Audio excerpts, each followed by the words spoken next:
This video is going to be split up into two sections. First, we're going to look at what U-substitution is and how we can use it to solve integrals.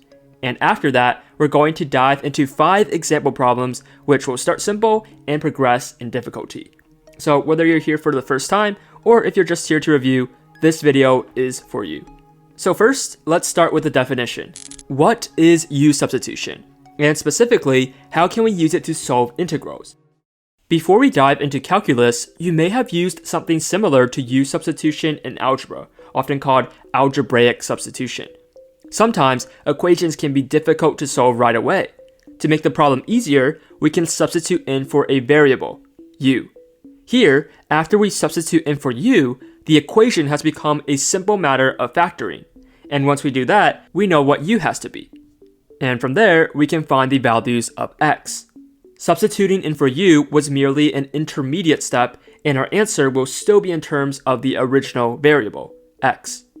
But algebraic substitution is not the point of this video, and if you want, you can leave the solutions below and let the comment section check your work. But when dealing with integrals, the same idea applies. First, remember that an integral is essentially the inverse of a derivative. Thus, if we take a look at the chain rule, we can set up an integral with some rearranging. When we use U-substitution with integrals, we are essentially using the reverse of the chain rule. Take a look at this indefinite integral. Notice that the function f is in terms of the function g of x. So let's create a new variable, u, and set it equal to g of x. Now our equation is still the same, but we can write the function f in terms of u, since u is just g of x. Now what about the g prime of x and the dx in the integral? These are still in terms of x, which isn't ideal if we're using u. Remember that in an integral in terms of x, dx represents a small change in x. In our integral, we want to find du, or a small change in terms of u. So what is du? To find du, we can use the definition of u and take the derivative of both sides with respect to x. On the left, we can rewrite our notation as du over dx. And on the right, we can write the derivative of g of x as g prime of x. Now, on the left, think of the du and dx as variables. We want to get the du by itself, so we can multiply both sides by dx. And we find that du is the derivative of g of x with respect to x times dx. And that's what we have in our integral. So this whole thing here equals du. Notice that we just turned our integral into a much simpler integral defined in terms of u instead of x. All we did was come up with a u, find du, and then substitute in for u. And that can make taking the integral a lot more straightforward. So with that knowledge, how do we find the integral of 2x times x squared plus 1 cubed? Now, we could attempt to expand the cubed binomial, multiply by 2, and then integrate, but that would take a lot of work. Instead, let's consider U-substitution. The first step, and often the most tricky part, is setting up a useful value for u. One helpful tip is to look for a function inside of another function and then set the inner function to u. In this integral here, let's set u to x squared plus 1. After we substitute in u, we are left with 2x and dx, both of which are still defined by x. But watch what happens when we find du. We take the derivative with respect to x of both sides. On the left, this is just du over dx. And on the right, since we are adding, we can take the derivatives separately. The derivative of x squared can be found using the power rule. Just multiply by the exponent, 2, and then subtract 1 from the exponent. That's 2x to the power of 1, or 2x. And what's the derivative of 1? 1 is a constant, and the derivative of any constant is 0, so the derivative of u with respect to x is 2x. And now moving the dx to the other side, we find that du is 2x times dx. And if we do some rearranging, that's exactly what we have in our integral. And now we're looking at the indefinite integral of u cubed du. Here we can go ahead and integrate, but let's back up a bit because there's another way we could have substituted in for du. Right now we have a dx in our integral. So what if we define dx in terms of du? To do that, we divide both sides by 2x.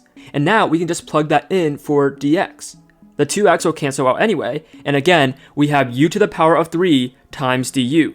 These are two different ways to substitute in for du, and they both work. What matters the most is that our integral is now defined with a single variable, u. Time to integrate. To find the integral of a power, we can use the reverse power rule. Add 1 to the exponent, and then divide by the new exponent. And since this is an indefinite integral, an integral without bounds, we should add an arbitrary constant to the end of our integration. If we take the derivative of this, we will end up with u cubed. Perfect. Now, our original integral started in terms of x, so let's get our integral back into terms of x. To do this, we just need to substitute in u, x squared plus 1, and just like that, we're done. This is the answer to our original integral. We started with x and we ended with x. U was simply a helpful intermediate step that made the integral a lot simpler. Okay, so that's U substitution with indefinite integrals, integrals without bounds. For definite integrals or integrals with bounds, we're still using these same ideas.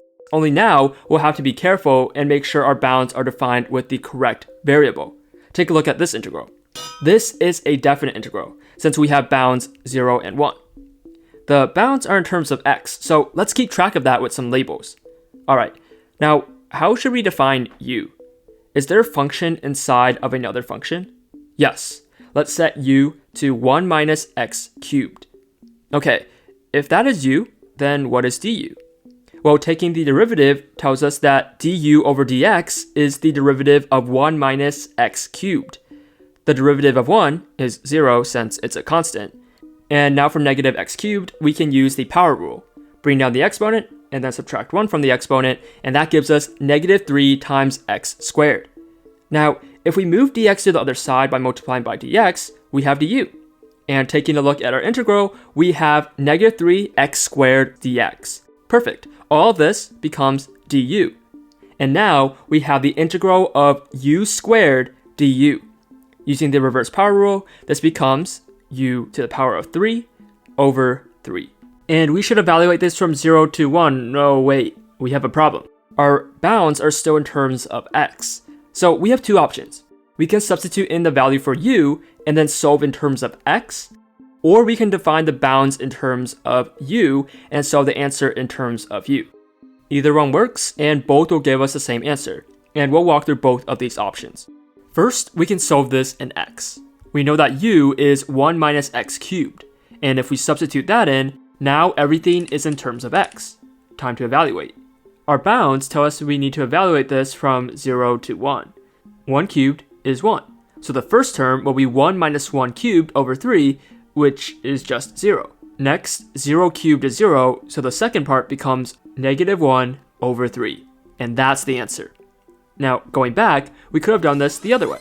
Instead of solving with x, we could solve with u. To do this, we'll have to convert the bounds to u. You can think of u as a function of x.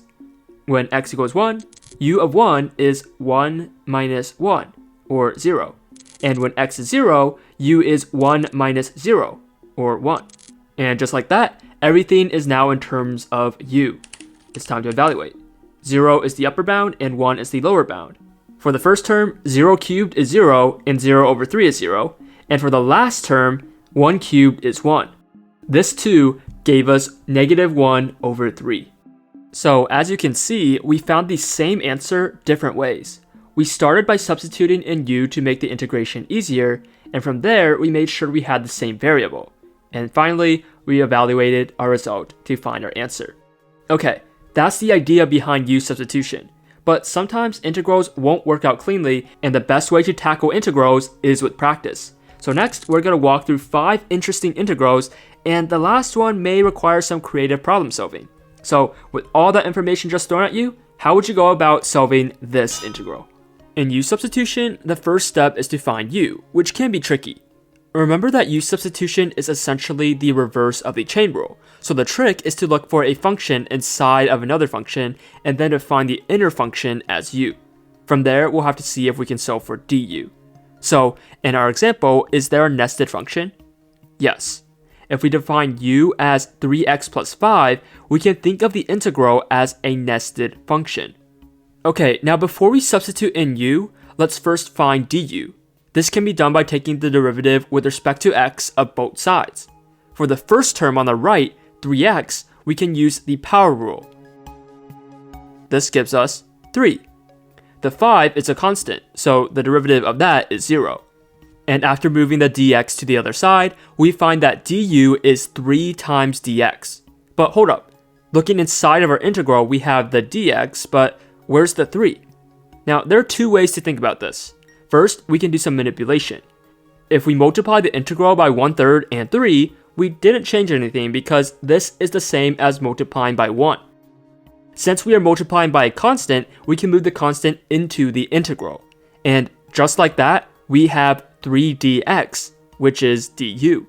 Now, if we substitute in for u, we get 1/3 times the indefinite integral of 1 over u to the 4th du. Awesome. This works, and it's great. But there's another way we could have substituted in for du. Notice that in the integral, we already have dx. So why don't we just define dx in terms of du?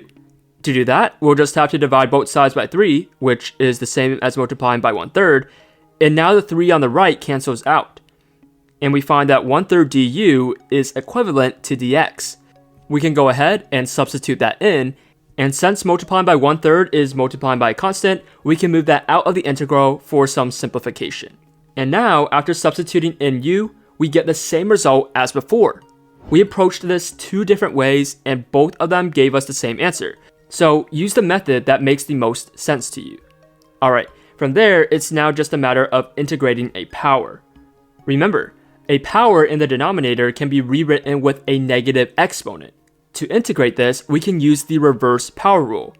Add 1 to the exponent, and then divide by the exponent, and since we have an indefinite integral here, we must remember the arbitrary constant at the end. But we aren't done yet. Don't forget, this whole thing is multiplied by 1/3. To simplify, we can distribute the 1/3. And even though we multiplied the arbitrary constant by 1/3, remember, it's still an arbitrary constant, so that's just still plus c. For what we have left, we can multiply the denominators and we get u to the power of -3 over -9. Alright, the final step is to write the answer back in terms of x since that's where we started. This can be done by substituting in for u, 3x plus 5, and we have our answer. If you wanted to simplify this, you can move the negative sign in the denominator out to the side, and an exponent of -3 in the numerator is the same as an exponent of 3 in the denominator. There we go, that's our fully simplified answer to our integral. And here's a quick recap of all the steps that we went through to get our answer. Nice, here's another integral. How do we solve this integral with U-substitution? Well, first we need to define u. And how do we do that? Well, the x squared can be thought of as a function in another function. So let's make that our u. If that's u, then what's du? To find that, we take the derivative of both sides. Then we can use the power rule to find the derivative of x squared. That's 2x. And now we move the dx to the other side, and we have du. We can substitute in u for x squared, and for du, we can substitute that in by defining dx in terms of du, or du over 2x. And in the integral, the x will cancel out, and we can move the 2 in the denominator out of the integral. This gives us 1/2 times the indefinite integral of e to the u du. The antiderivative of e to the u is just e to the u, since the derivative of e to the u is e to the u. Now, we must remember to add the arbitrary constant and multiply by 1/2, and the final step is to get back in terms of x by substituting in for u. Remember, that's x squared, and there we go, we found our answer. This is a quick recap of what we did, and this is our next integral. Alright, how should we define u, and what would du be? Well, notice that we have cosine of x cubed. This can be thought of as a nested function. So let's set u to cosine of x. The derivative of cosine of x is the negative sine of x. So du is negative sine of x dx. We have sine of x dx, but that negative sign is nowhere to be seen. To get that negative sign, we can multiply by -1 times -1. That's just 1. Now, we can move one of the negatives inside, and we have du. cosine of x is u, so we have negative 2 times the definite integral of u cubed du from 0 to pi over 2. But wait, our bounds are still in terms of x. Let's just go ahead and write those in terms of u. U is cosine of x, so what happens when x is pi over 2? Cosine of pi over 2 is 0. That's our upper bound. What happens when x is 0? Cosine of 0 is 1. That's our lower bound. Now, both of our bounds are written in terms of u, and let's integrate. To find the antiderivative of u to the power of 3, we can add 1 to the exponent, that's 4, and now we divide the entire thing by 4. We can't forget to multiply by negative 2, and now we evaluate the whole thing from 1 to 0. Alright, let's do this. When u is 0, 0 to the power of 4 over 4 is 0. And when u is 1, 1 to the power of 4 is 1, so that's negative 1/4. Negative 2 times negative 1/4 is 1/2. And that's our answer. Awesome. Okay, here's the next integral, and it's a little trickier since there are no nested functions. So we'll just have to look for a u with the most optimal du. Let's just try something. If we set u to x, then du is 1 times dx. That doesn't help us very much because we'll still have the natural log of x when we substitute in. Okay, let's try something else. What if we set u to 1 over x? Well, then using the power rule, we find that the derivative of 1 over x is negative 1 over x squared. That du doesn't help us very much either. Okay, what if we set u to the natural log of x? Then what's its derivative? The derivative of the natural logarithm is 1 over x. So du is 1 over x dx. That's pretty good, because we have that in our integral. So let's substitute in u for the natural log of x, and du for 1 over x dx. Alright, the integral is looking pretty good. But remember, our bounds are still in terms of x. So let's go ahead and write them in terms of u. U is the natural logarithm of x. So when x equals e, u is the natural logarithm of e, or just 1. And when x is 1, u is the natural logarithm of 1, or 0. Great, let's integrate. You can think of the u as u to the power of 1. Using the reverse power rule, this gives us u to the power of 2 over 2. And we evaluate this from 0 to 1. When u is 1, u squared is 1, so this is 1/2. And when u is 0, well, the entire thing is just 0 because we have 0 in the numerator. So the answer is 1/2. And here's a roadmap of what we did in this integral. Alright, time for the last integral. As always, what should u be? Well, notice that the x squared plus 1 is nested inside of the square root. So let's set that to u. Now, what's du? We can take the derivative of both sides, so du over dx is the derivative of x squared plus 1. The derivative of x squared is 2x, and the derivative of any constant is 0, so du is 2x dx. Alright, let's substitute in u, that just goes in the square root. And now let's try to put du into our integral. The integral has a dx, so let's define dx in terms of du. To do that, we'll just have to divide both sides by 2x. That's du over 2x, which we can substitute in. Now, notice that the x cubed can cancel out the x in the denominator with x squared remaining. So this is 1/2 times the indefinite integral of x squared times the square root of u du. Problem, we still have x squared. So we'll have to write that in terms of u. How can we do that? Well, notice that u is x squared plus 1. So if we subtract 1 from both sides, then u minus 1 is x squared. Great, let's put that in. Well, now our integral is all in terms of u. Alright, how do we simplify this? Another way we could write the square root of u is as u to the power of 1/2. Using this notation, we can distribute the square root. That's u times u to the power of 1/2 and negative 1 times u to the power of 1/2. Now, for the first term, u is the same as u to the power of 1. Since we are multiplying with the same base of u, we can just add the exponents. That's 1 plus 1/2, or 2 over 2 plus 1/2, which is 3 over 2. And negative 1 times u to the power of 1/2 is just the negative square root of u. Since we are subtracting in our integral, we can separate this into two different integrals and then evaluate them separately. For the first one, we can use the reverse power rule. If we add 1 to 3 over 2, that gives us 5 over 2. And now we have to divide by 5 over 2.